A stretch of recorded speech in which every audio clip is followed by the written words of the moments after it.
Lilia Sevillano, and this lecture is on writing a literature review. There are three areas we are going to explore. First, we define what a literature review is. Secondly, we look at how to organize a literature review. And finally, how do we go about writing the literature review?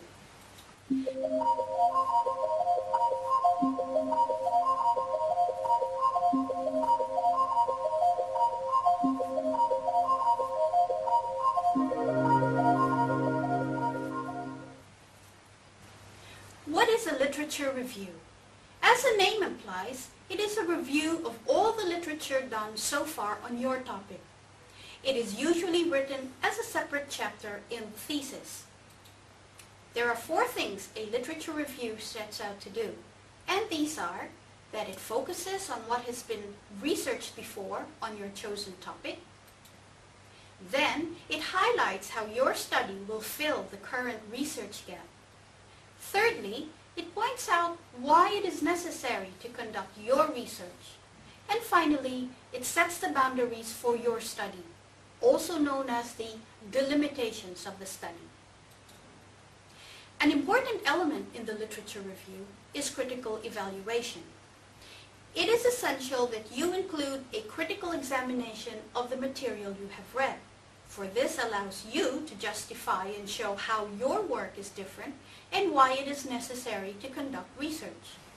However, we will look at critical evaluation in detail a little later. I want to briefly discuss scope and length, as this is a common question asked. So what is the scope and length for a literature review? Well, initially, you will be required to know a great deal about your topic, especially for the PhD, but you may not have to write everything you know about it. So, for the scope, you may limit your review to include the current state of the theory. But how far back should you go? It really depends on the level of your research. A rough guide is 10 years for a master's thesis. For doctoral students, more extensive investigation and going further back in time is required. The length will vary, and it is best to discuss this matter with your supervisor. However, avoid being too verbose. In other words, do not be too lengthy with your discussion. Your review must demonstrate your ability to synthesize a body of literature, so it should be fairly brief but focused. So, what should be included in the review? Two things: a summary of existing knowledge on your topic, and a critical evaluation of these works. Initially, you are examining the key research done on your topic. Basically, the literature review seeks to answer the following questions. What research has been done previously? What have others said about this topic? How is this research relevant to my study? How is it different from my study? Do the results of the existing research agree with one another, or is there disagreement? Are there flaws in the existing literature? Always keep in mind that you are showing which gap in the literature your research will fill. So, how and where do you start? With research history. All research has a history that provides the precedent for further work. This is the starting point for your research. You need to decide which literature is most pertinent to your review. Conduct a library search, both online and using hard copies. Survey university databases, abstracts, and indices in books. It is advised that you make an appointment with a librarian for a research consultation. Prioritize your examination of material type in this order. Begin with articles in refereed international journals. The research published in these materials are recent and widely disseminated. Because they have been refereed, experts in the field have provided its researchers with significant comments for improvement and fine-tuning. Then, proceed to books or chapters in edited books, followed by articles in national refereed journals. Next are conference papers or research reports from government, committees, and professional organizations. PhD dissertations and MA theses provide excellent material for your review as well. Finally, peruse websites and articles in non-refereed journals. As you do your reading, constantly check the course requirements and consult with your supervisor to ensure you are on the right track.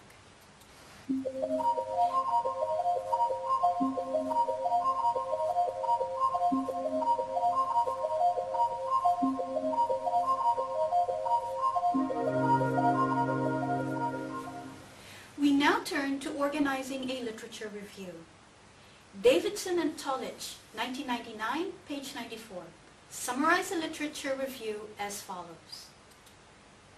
The goal of the library search is to assemble what other researchers have said about your topic of interest and to distill this into a coherent statement.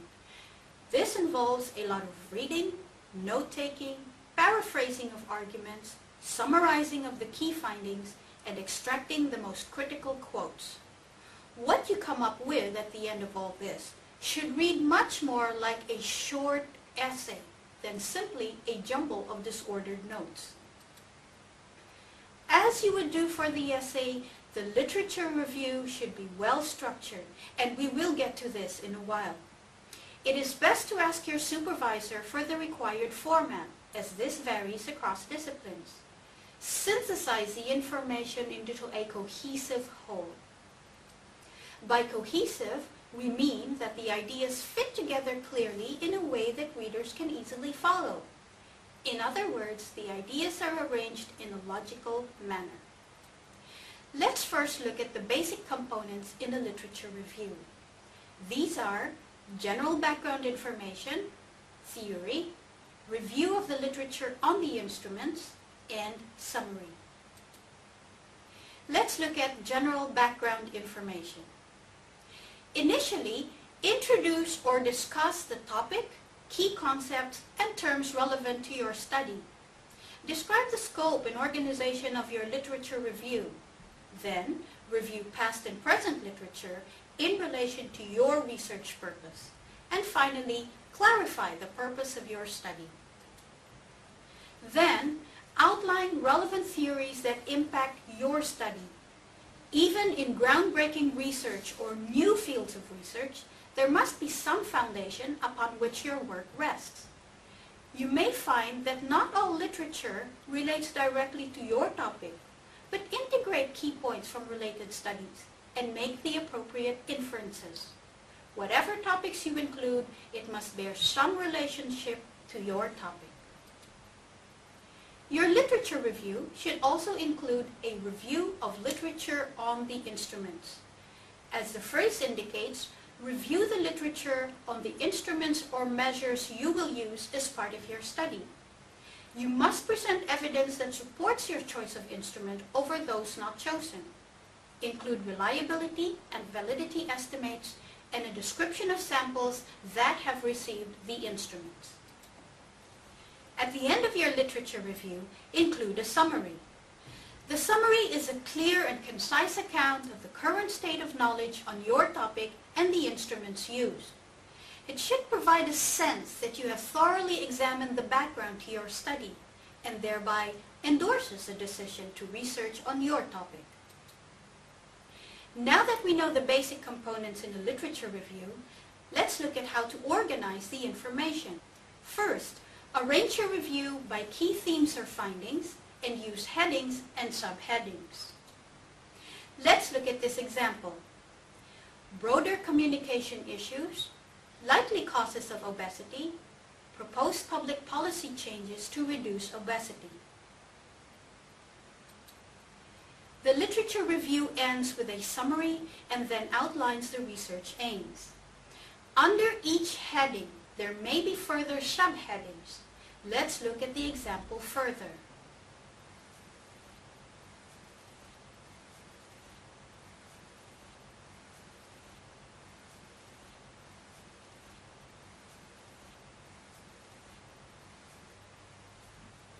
As we can see from the outline, information from your sources are grouped in a logical order. This will allow you to structure a coherent argument about the research done thus far, in the process showing the gap or gaps in the literature. And this, in turn, leads to your research question and provides justification for why your study should take place. Once you have organized your information into a logical order, the next step is summarizing the information you have and synthesizing them. Let's look at how we summarize. Here is an example of a summarized work.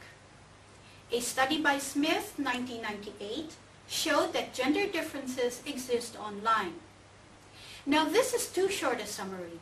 It does not give an indication of how or why the study was conducted. A better summary is as follows. Smith, 1998, investigated the existence of gender differences in chat room participation. By measuring the proportion of responses made by male and female participants, taking into account the amount of time spent accessing the chat room, findings showed that males were more likely than females to post messages, 67% and 33% respectively. This evidence supports the view, and so on. This example shows us how the researcher summarized existing work. In summarizing, we answer the following general questions. How has a topic been studied? What has been found? Which issues have the different authors highlighted as a result of their work? How have the key terms or concepts been defined or used?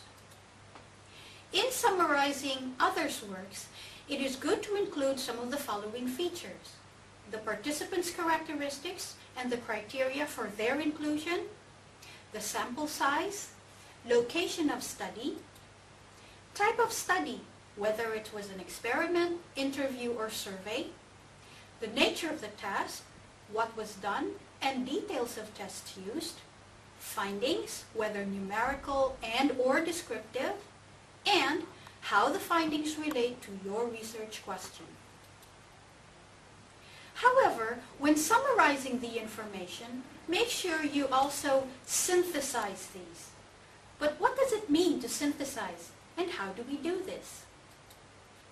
Synthesizing means not just listing what the different researchers did and what their findings were. Rather, identify the issues highlighted